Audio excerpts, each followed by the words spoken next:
Assalamualaikum warahmatullahi wabarakatuh. Alhamdulillahirrabbilalamin. Allahumma salli wa sallim wa barik ala Sayyidina Muhammadin. Salatan tabtahu bihal futul arifin wa ala alihi wa sahbihi wa barik wa salim. Wahai saudaraku dimanapun kalian berada, semoga Allah memberikan rahmat kasih sayangnya kepada kita semua, sehingga Allah meninggalkan kehidupan kita dalam meninggal husnul khotimah.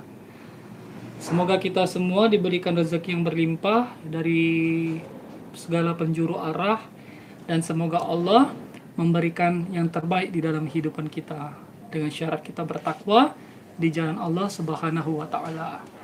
Baiklah, kali ini saya akan berkisah tentang seseorang anak, seorang santri yang memiliki seorang ayah pemabuk, penjudi, dan peminum minuman keras.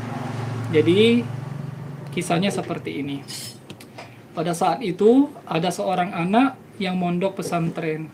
Dia memiliki seorang ayah, ayahnya seorang pemabuk, penjudi, dan dia memiliki seorang istri.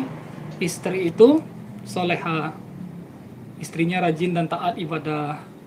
Akan tetapi dianya memberikan nafkah untuk anaknya dan istrinya itu dari hasil judi.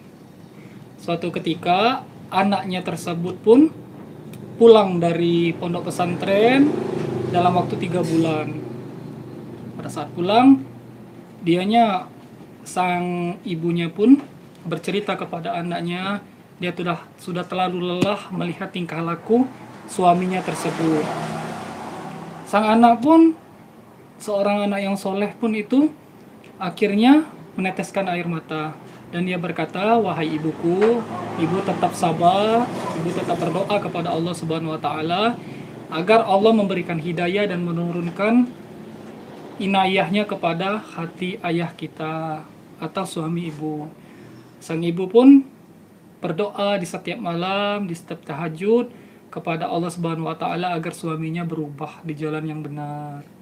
Suatu ketika sang anak pun beribadah di rumahnya karena dia telah melakukan riyadhah, telah bersuci diri, telah dibimbing oleh kiainya menjadi orang yang taat, beribadah, dan patuh kepada kedua orang tua. Dianya ditendang oleh ayahnya sehingga dia terjungkil dari sholatnya. Dia tidak membalas karena dia tetap merasa bahwa ayahnya seseorang yang akan berubah dalam kehidupannya. Dia tetap berkeyakinan bahwa ayahnya akan bertaubat di jalan Allah.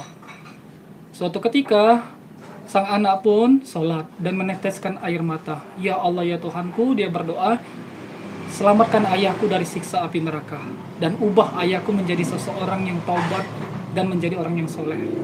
Seketika aku pulang ke pondok pesantren lagi. Dalam waktu 3 bulan ini, kabulkanlah permohonanku dengan wasilah orang-orang yang soleh, dengan wasilah kiaiku, dengan wasilah Rasulku Muhammad sallallahu alaihi wasallam.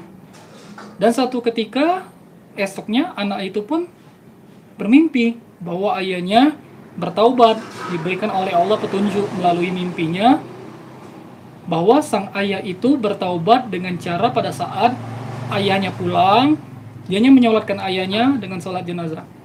Suatu ketika ayahnya pulang dari minum-minuman keras. Ayahnya dalam keadaan bermabuk dan berbaring di sofa. Anaknya itu pun membentangkan sejadah di depan ayahnya dan menyolati sholat jenazah. Ayahnya seketika itu terkejut dan melihat tingkah laku anaknya dan heran. Dan dia melihat bagaikan terpaku dengan tingkah laku anaknya dan dia tidak protes sama sekali. Dia melihat sampai akhirnya dia berdoa, wahai Allah Tuhanku, selamatkan ayahku yang saat ini telah meninggal dunia. Ayahnya pun terkejut. Apa yang kau lakukan dan doa apa yang telah kau lakukan seperti ini, wahai anakku? Ayahnya tapi tidak marah yang mengherankan. Dan ayahnya pun berkata, apa yang terjadi sesungguhnya, wahai anakku? Wahai ayahku, aku telah bermimpi semalam bahwa ayah akan esok harinya meninggal dunia. Maka saya akan telah menyolatkan ayah di hari ini. Ayahnya pun terkejut dan ayahnya merasa bergetar badannya. Sehingga dianya bertaubat kepada Allah. Bawa aku ke tempat ustadz atau kiai agar aku bisa bertaubat dari jalan Allah keburukan ini. Karena aku besok akan meninggal. Dianya pun bertaubat di jalan Allah atas bimbingan ustadz. Pada saat esok harinya telah berlalu, hari lusanya dia tidak meninggal.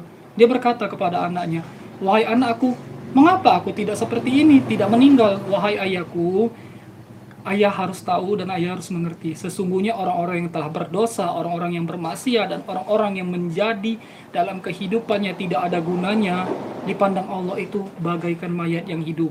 Jadi tidak pada gunanya di pandangan Allah. Mereka bagaikan orang-orang yang mati."